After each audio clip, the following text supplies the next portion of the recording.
Welcome to True Stories, where the ordinary turns terrifying. Tonight's tale is a chilling reminder that danger doesn't always shout. Sometimes it just sits across the table and watches. What started as a routine walk to grab a burger turned into a silent nightmare that still haunts one teenager to this day. This is not a legend, not a rumor. This is real, and it could happen to anyone. So lock your doors, keep the lights low, and listen closely. I was 16 when it happened. My name's Aaron, and back then, basketball was the only thing keeping me sane in a place like West Graven, a forgettable town buried somewhere in central Missouri. It was the kind of place where the gas station was more popular than City Hall, and the only real landmarks were the church, the water tower, and a Burger King that always smelled like burnt fries. I played point guard for West Graven High's JV team, and every practice was sacred. It wasn't just about the game. It was structure, escape, something to focus on while things at home slowly unraveled. That Thursday night, we had the late shift in the gym, 7 to 9:30 p.m. Coach had us running suicides until our legs felt like rubber, and by the time he called it, I was drenched, aching, and exhausted. I checked the clock, 8:45. Early dismissal. Problem was, my mom wasn't picking me up until after 9:30, and my phone, useless, no data, no signal, nothing. I tried connecting to the school Wi-Fi, but they'd changed the password. Again. Some new rule about students not abusing the bandwidth. Classic. So I stood there in the cold parking lot, sweat freezing against my hoodie, and thought, Burger King. It was right across the highway. Free Wi-Fi, a warm seat, and maybe I could grab a bite with the couple bucks left over from lunch. The streets were mostly dead, just a few flickering streetlights and the occasional car buzzing past in the distance. I cut across the empty football field, climbed a chain-link fence behind the gas station, and soon enough I was pushing open the doors to Burger King. The chime above the door gave off a tired ding. The inside smelled like fried oil and old mop water. Fluorescent lights flickered overhead, casting strange shadows across the greasy tiles. A young woman, early 30s maybe, emerged from the back, apron-stained, eyes dull like she hadn't slept in days.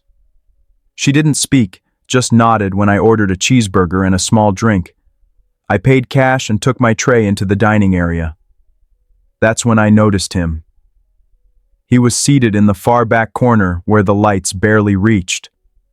Hood up, face hidden, leaning forward with his elbows on the table, hands pressed against the sides of his face. At first, I figured he was just another night drifter. Places like this always had one. I sat down near the window, just close enough to keep an eye on the parking lot. Connected to the Wi-Fi, messaged my mom. Practice ended early. I'm at Burger King. Can you come now? She replied almost immediately. On my way. Be there in 15 minutes.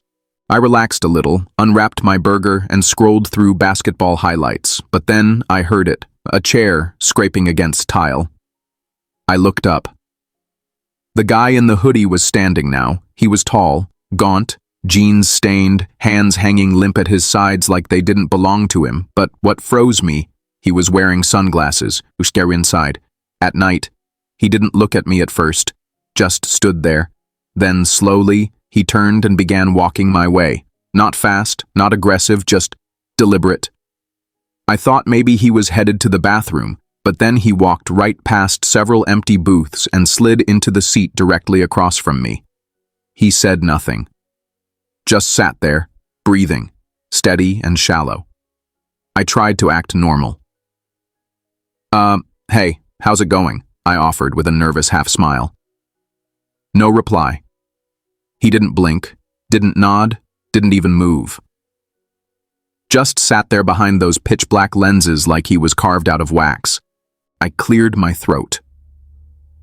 My mom's picking me up in a few minutes. Still, nothing. I could feel my pulse in my ears, My palms were damp.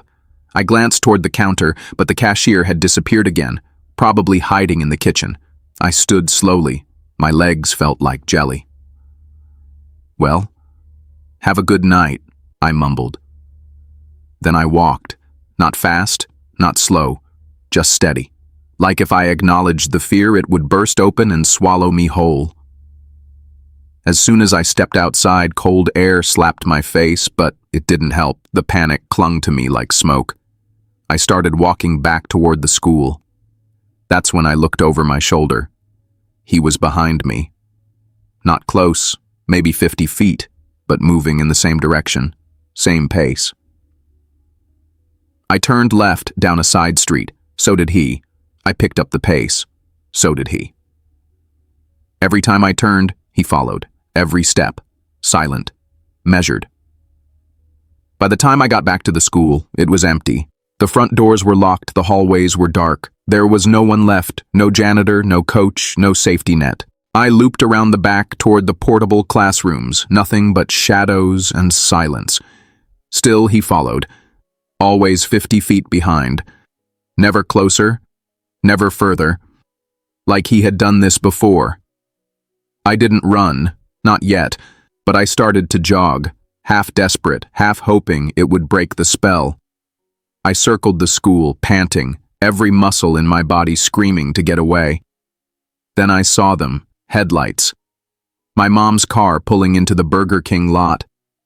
I didn't think. I sprinted across the street, through the intersection, into the lot. I waved frantically as I reached the car and yanked open the door. "Drive!" I gasped. "Just go!" She didn't ask questions. She saw my face and she knew. As we pulled away, I looked back. The man had reached the edge of the lot, still walking, still silent, still watching.